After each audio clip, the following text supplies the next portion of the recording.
Good morning and welcome to Coach Talk number 9, brought to you by Cycling Form and Fitness. My name is Jeff Melcher. I'm a USAT certified coach as well as an Ironman certified coach. And what the conversation is about today is really optimizing the bike for triathlon and your bike ride, the way you perform that either 56 mile if you're doing 70.3. That's kind of the focus of the information I have today, but it applies to Olympic sprint distance and to full Ironman distance to some degree. But again, the focus will probably be more towards the 70.3 version, so the 56-mile time trial. I like to think of it as a time trial. We're racing against the clock. So the first thing I have up on the screen is an article I wrote quite a while ago, and then I updated it for triathlon. So time trialing for the triathlete. I'll read part of this and then I'll get into the highlights because I want to make this video relatively short and condensed. So what you don't want to have happen in triathlon is slow down gradually over the course of the event. You can have that happen on the bike, you can have that happen on the run, but you just do not want to have that slow down and grind, especially if you get to the state of blocking or dehydration. So what do you need to do to ensure that you won't get to that slowdown? Or if you do, you can minimize it. It's going to be good pacing, good training, good hydration, good feeling, the amount of carbohydrates that you need per hour, you need to test that. The sodium and electrolytes that you need per hour, you need to test that. And then you need to execute that on race day. So what I used here was an example of a time trial I did down at Bonn that was a 40-kilometer time trial. So 1 hour is considered a very good time for a 40K. And what I did here is I compared someone that I was training at that point. His name will stay off of this. But you can see based on this graph, the red line is heart rate, the gold line is power. There's a fair amount of variation. So what I have here is the grid lines of what I consider to be optimal. You can see that this athlete was going above and below those grid lines. They actually had a normalized power of 316, but they also had a power to heart rate decoupling of 13%. So the heart rate's drifting up pretty significantly and the power is drifting down. I did that same I did that same TT, and you can see that with the same sort of boundaries, the range, mine's a lot smoother and I have less spikes under and above. So each turn represents one of these drops. So basically after a turn, you can get acceleration, but then you're back to smooth power once you're up to speed. So reviewing this quarter by quarter,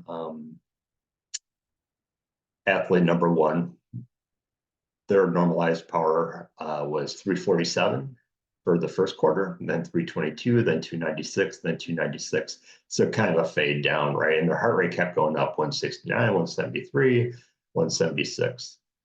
Mine was normalized power 292, 284, 284, 283. So pretty steady, a little bit higher in the first quarter. We're always excited. Speed, remember this is kind of a rectangular course, so there's tailwinds and headwinds. 28.9, 25.9, 28.7, 26.2.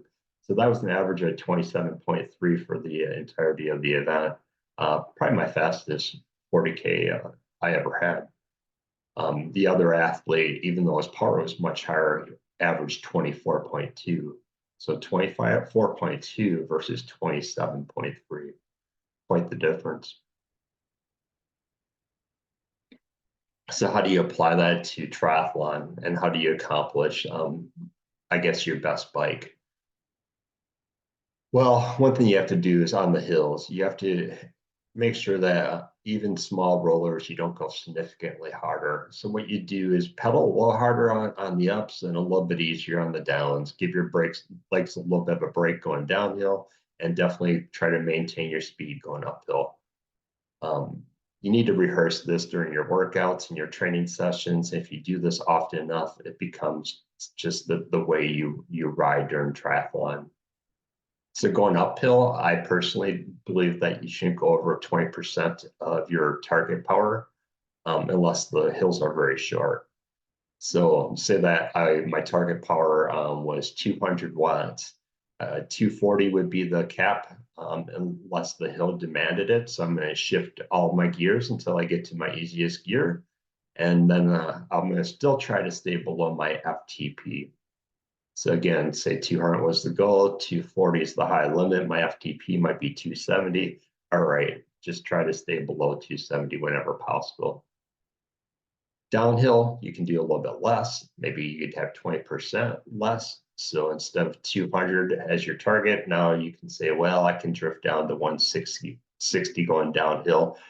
I would just say that one thing to consider is when you're going uphill, you want to keep that power on until you're back up to speed, and then let your power start to go down to your target. And then say there's a downhill that comes up, sure, once you're flying down the hill, then you can reduce the power. So you always want to stay safe. It takes lots of practice, but make sure that the hills you use to your advantage versus other riders. And don't just do what the people around you are doing, because most of them are getting it wrong. Same thing for turns too. Be safe in the turns. Try to take them wide if the traffic allows, and keep your speed up, and then accelerate somewhat to get back up to your speed, and then settle down to goal power. I do have another article that I'll share with you guys. I'll just include that as a attachment to the people I coach. But a 56-mile tri leg is pretty much the same as doing a 40K. It's just done at less power, and we want even less variation. So the graph I have here is fat and carbohydrate combustion. The idea is you burn off more carbohydrates as your power increases, this red line, and you can see how the fat just starts to go down. So power is going up and carbohydrates go up exponentially, the usage, and the fat starts to plummet. Our sweet spot, which is considered the fat zone, it's a upper zone 2, maybe a little bit of low zone 3. For this person, that's about 190 to 230, and their FTP is 270. So that's where we tend to race for our 56-mile leg of 70.3. So again, I brought this up before, but the trainable factors are your first threshold, which is upper zone 2, your FTP, which is up mid zone 4, and your fatigue resistance. And that's really based on how you're able to train over time effectively. You also need to train your gut to ensure that you can absorb those carbohydrates, so nothing new on race day. You also want to pedal at your preferred cadence. So what I like to have on my computer is average power, maybe a normalized power for sure, average power, current power. So I got the 3 power numbers. If you don't need to see average, that's fine, but normalize is good, especially for hilly courses. You get a little higher normalized power because of the waste that goes into pedaling harder hills and the variation. So again, normalized power would be good to always have. Current power is really good to always have, and current heart rate. Those are the 3 that matter most. If you're worried about cutoffs, sure, speed matters and time matters, but I usually put those on a second screen so I can flip back and forth between the 2 screens.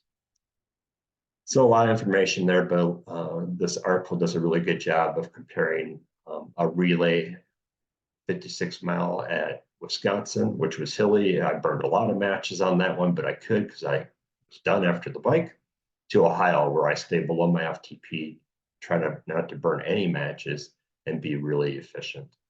So you can read through this. There's lessons to be learned there. The other one I wanted to share, well, just here's a few photos for conversation. So you want to have a tight fitting kit. You want to have an aerodynamic helmet. If you're going above, say, 20 miles per hour, I had like a bottle in between my arms. Arms are slightly slanted up. We're trying to close up this, call it the bag, the front area. We're trying to close up that hole. So the wind can go around us versus into us and get stopped. We don't want to be sitting up unless we're going slow enough. So I usually don't sit up unless I'm on my small rein on the front chain ring. I try to keep down until I make that shift. And then, of course, I get out of arrow for safety and sometimes for drinking. So if you got a big traffic issue coming up and they're going slower than you and you just can't get through, you might sit up. And if you've got a turn coming up, you're probably going to sit up to navigate the turn. And if you do all that well, you get your carbohydrates, your water intake, your sodium, you pace correctly, you smooth it out so you don't waste energy, you're not burning matches. Try not to get upset when things go wrong, you just move forward. You should be able to get to the finish line, smile, give a peace sign, whatever your vibe is, and celebrate, because it is a celebration of sorts. So hopefully that helps. Just a little bit about, the equipment and the fueling and the pacing, with some articles to support. So again, I'll include those for the people I coach. You'll get those in the Facebook chat and Messenger. Everyone else, if you ever want some input, you can get in contact with me. We can do a coaching consult. And my coached athletes get all this for free as part of their coaching agreement. All right. Thanks for paying attention and listening for this. Hopefully you enjoyed it, and we'll get back together soon.